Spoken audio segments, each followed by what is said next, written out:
Greetings, I'm Lauren, a 32-year-old living and working in California. Recently, I went through a tough breakup with my husband because of his betrayal and some family issues. We're in the process of getting a divorce, and he's struggling with it, but I've found a way to move forward. He used to work as a bartender at a well-known restaurant, but let's keep the details private. During my internship days, enjoying my newfound independence, I thought of taking my parents out for a special meal. We ended up at a fancy restaurant nearby, but now I wish I had picked a different spot. Despite some awkward moments, my parents were excited about my job in the city, and that really boosted my confidence. Finding an affordable second-hand apartment in Las Vegas turned out to be a stroke of luck. It was owned by an elderly man who was relocating to his daughter's place in Detroit, my hometown. The 4-bedroom apartment was quite decent, and the affordability of it all made it even more appealing. One time, I brought my folks to the restaurant, where my ex, Jerry, used to have a job. When we got there, a lively party was happening, but it was okay because I had reserved a spot. We got our own little area and had a relaxed conversation about our jobs and daily lives. The surprise came when a waiter brought us drinks, and when I inquired, he gestured toward a tall, friendly blonde guy working at the counter, serving drinks and chatting with people. At first, I didn't really notice much, but later on, I saw him looking at me in the eyes. I'm not sure why, but my face turned red. My parents picked up on the atmosphere and nudged me to go talk to him while they enjoyed themselves. Feeling a bit shy, I went up to the counter. He seemed really good-looking to me. So, how much for the extra drinks? We didn't actually order them. It's on the house, ma'am. That's really nice of you, he said. I don't really need anything for free. I'll pay for it. My parents are here, and I don't want them to think otherwise. Consider it a little gift. Is this your first time at this restaurant? Yep, I'm new here. Just started as an intern. Oh, really? Same here. I joined about 2 months ago. Cool. It's nice to have someone like me around. Before we knew it, we were laughing at each other's jokes. Jerry was friendly, and my 25-year-old heart was happy. I'm usually shy and keep to myself, not having many friends during school and university. But Jerry somehow made me feel comfortable, like I could talk to him easily. Maybe even enjoy a drink or 3 when work gets boring or stressful. Lauren, it was so nice getting to know you, Jerry said with a smile. Jerry's parents lived in New Zealand, where he was born. However, he later moved to California, his dream city. Despite his deep affection for his family, he felt a bit nervous about them. He frequently urged them to visit, but there was a catch. He kept our relationship a secret from them, always telling them he was with a colleague from work. You never mentioned me to your parents. Is that a problem? I asked, feeling a bit uneasy. Well, it's not really a big deal. They don't need to know everything. There will be plenty of time to introduce you to them later. Jerry responded, trying to downplay the situation. Okay. I hope I'm not causing you any issues by being kept a secret, I said, hoping for reassurance. I enjoy being with you, and I think it's important for us to be honest with each other. We're not officially a couple, so I don't feel the need to rush things. If our connection deepens, I may consider making some changes, but it's not my main focus right now. Your words hurt, like thorns on a rose. I know we weren't exclusive, but your mixed signals confused me. Despite that, you took me to nice places and showed me around the city, making me feel free and happy. As the fall ended, Jerry became more romantic, adding to my confusion. I liked him, but he never showed clear interest. He called us partners in crime, leaving me unsure about our relationship. Meanwhile, my work was recognized, and I got a raise. We celebrated with a picnic, but I felt uncomfortable when Jerry held my hand. I asked him about us, and he said we were friends. However, spending so much time together made me question if we were just friends. When Jerry expressed his desire for a deeper commitment, I needed time to think. He said he'd wait, but not for long, as he's impatient. He moved in with me, and when he presented a ring, my conflicted feelings intensified. I agreed, and it seemed like those were the only words ready to escape. The proposal was impressive, making me feel really important. I was glad it was Jerry. Unfortunately, Jerry lost his job only 6 months after our wedding. After the official stuff was over, Jerry happily moved into my place. We spent some time organizing the space to fit everything. My parents were happy, but also unsure, and I can't blame them. Jerry was the type of husband who genuinely cared about me, but didn't show it much in front of others. During parties, he sometimes didn't introduce me to his friends unless I took the first step. Surprisingly, he hadn't informed his parents about our relationship yet. Concerned, I asked, "Shouldn't we tell your family soon?" He responded, "Not now. We'll do it in time. Why are you always so impatient?" Frustrated, I questioned, "Again? Why not now, Jerry? Something seems off. What's going on with us?" He replied, "I have a lot to explain, and I just need some time." "Don't get involved in stuff you don't grasp," he warned. I didn't really get what he was saying, but I stayed patient. I just wanted him to notice me. Occasionally, he'd hang out with his friends without telling me, and I'd get his calls after he'd already arrived. This kept happening until he unexpectedly lost his job, saying he had a disagreement with a coworker and things got messy. He told me he had to borrow some money until he could land a new job. I discovered him in the bedroom, tears streaming down like a young kid. I was curious about what troubled him. "Forget about the money for now, just tell me what's happening. It's urgent, and I assure you I'll repay you once I secure a job, all right?" I worked on improving our home, making fixes and adjustments. My parents even sent some money to assist in managing our household more effectively. I was excited to be on my own, feeling independent. But money sometimes slips away quickly.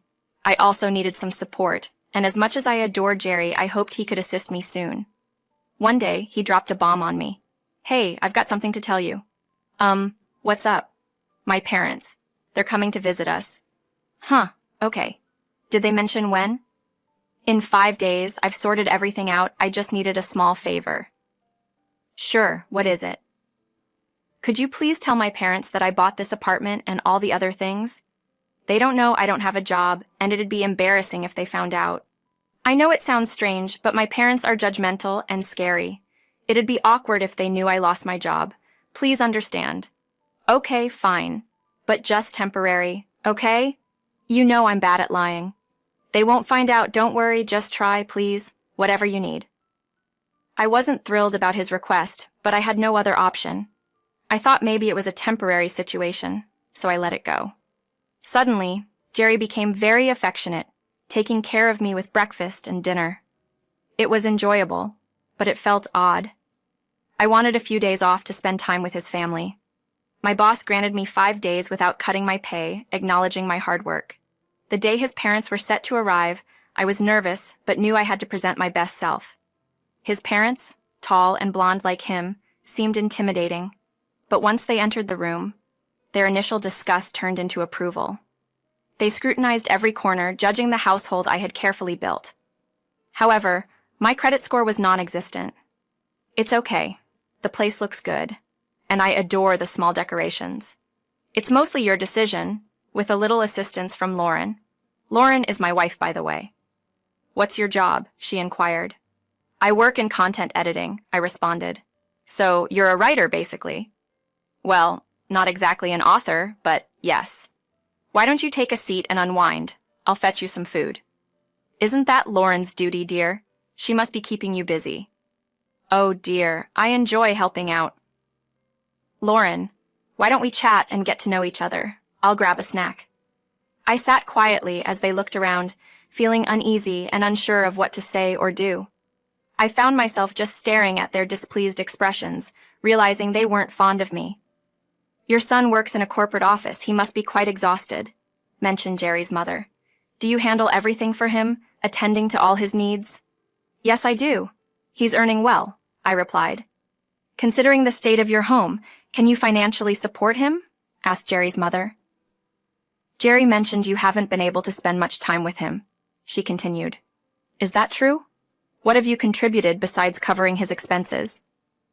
Feeling interrupted, I said, "Excuse me." Jerry suddenly interrupted us with a coffee break. I couldn't help but notice the worn-out and almost broken cup he handed me, while he used my finest cups for his parents. No snacks for me, but a whole plate of Cheez-Its for them. "So how's everything? What made you two decide to get married? Wasn't it a bit quick?" "Well, I wanted to marry her because I really like her. Just for that reason." Yeah. How was the trip?" No one replied, and it made me feel really uneasy. I glanced at Jerry, and he gave me a puzzled look. We both stood up and headed to our room. What was that all about? What do you mean? Their behavior. Why are they acting like that? I wasn't sure if you spoke up, so I continued responding to their questions. You noticed they didn't reply when I asked something. Perhaps they're worn out from the journey. They'll be fine. How about we plan an outing for them today? Can I use your card? This situation doesn't feel right, Jerry. They believe I don't contribute much for you, and it hurts. I understand. Just a couple more days, sweetheart. They'll leave soon. Okay. The night was awful. Jerry borrowed my card to take his parents out, and I felt left out. I roamed through the stores, feeling confused. I wasn't sure if everything was okay. Reflecting on past decisions, my hasty marriage stood out. People often make such choices without much thought. I sighed and swiped through my phone. My work buddy had sent me 6 messages. I considered giving him a call. Hey, what's going on? I noticed you didn't respond. Dealing with a bit of a situation here, and I think I messed up. I'm worried about Jerry. How about we catch up tomorrow? Oh, never mind, you've got a couple of days off. I can't make it anyway. Jerry's parents are in town. Surprisingly, he finally reached out to them, Gerald. Okay, my bad. How are they feeling about me? They're not thrilled. As I continued chatting, footsteps approached from behind. Hearing Isabella's angry approach, I swiftly ended the call. Isabella confronted me with a glare, accusing.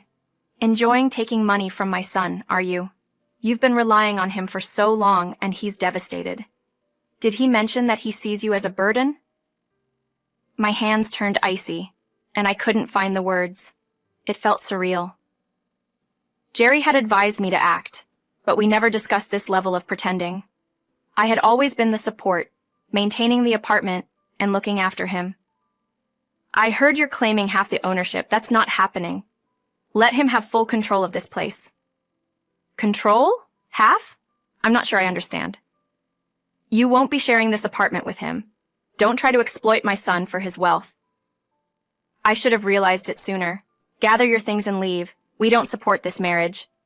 I looked back and noticed Jerry and my father-in-law chatting happily. Tears filled my eyes, nerves skyrocketed, and my throat felt parched. I needed to handle the situation with Jerry later. I forced a smile, but he didn't respond. Tired, we returned home. I wanted to talk, but he was occupied with his parents. When he eventually joined me in the living room, he switched on the TV. I sat down next to him, dropping the act. Can we just be real for a moment? Sure. I love you. Me too. So, this family plan you made, it's not permanent, right? Listen, Lauren, maybe you should go back to Detroit for a while until I figure things out. My parents will stick around for a bit. What are you trying to say? You heard me. That marked our final conversation.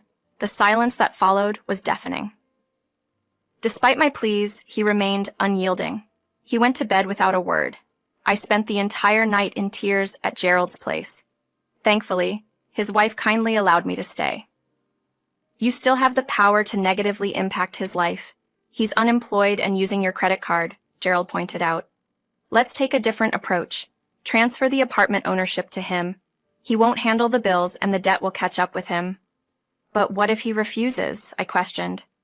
He won't. He believes he can escape consequences, Gerald assured. And what about our marriage? Come on, you deserve something better, he encouraged. I discussed the strategy with Gerald. It was challenging, but if executed properly, it could succeed. Jerry called 5 times that day. I messagged him, informing him of my decision. The following day, we met at a nearby cafe. He apologized, but I chose to remain silent. I understand things are messed up right now. Go to Detroit and stay with your parents for the time being. I'll handle things here, and later, I'll come to pick you up. Once you're settled, I'll try to find a job. Can I please keep your card for now? Oh, and by the way, I've decided to give you ownership of the apartment. I'll take care of all the bills, and later, you can pay me back. Are you sure about this?